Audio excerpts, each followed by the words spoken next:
کسی بھی اللہ والے سے اگر کوئی طبیعت مناسبت نہ بھی ہو طبیعت کو، تو اس سے کوئی برا نہ کہو،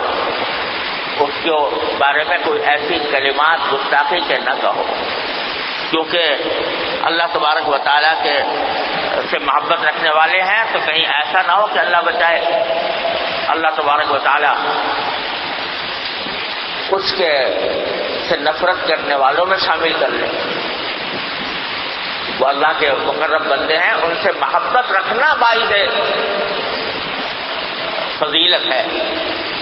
اور ان سے بغض رکھنا علیاذ باللہ یا ان سے نفرت کرنا، یہ اللہ بچائے انسان کے لیے بڑی خطرناک چیز ہے۔ کیونکہ ایک حدیث میں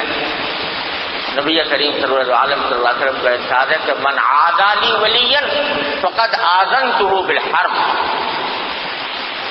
کہ جو شخص میرے کسی ولی سے دشمنی رکھے، اس کے خلاف میرا اعلان جنگ ہے،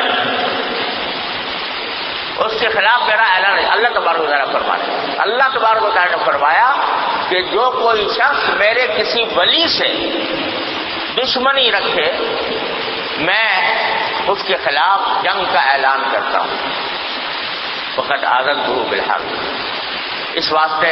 اگر کسی بزرگ سے یا اللہ والے سے طبی طور پر مناسبت نہ بھی ہو، مناسبت ہونا کوئی ضروری نہیں، انسان ہے غیر اختیاری طور پر کسی کی طرف دل زیادہ مائل ہوتا ہے، کسی کی طرف اتنا زیادہ مائل نہیں ہوتا، اس کے اوپر کوئی مواخذہ نہیں، لیکن اگر کسی کی طرف مائل نہیں ہے اور ہے وہ اللہ والا، تو ایسی صورت میں اس سے نفرت کرنا یا بغض رکھنا یا اس کی شان میں کوئی گستاخی کرنا یا اس کو برا بھلا کہنا یا اس پر ناروا تنقید کرنا،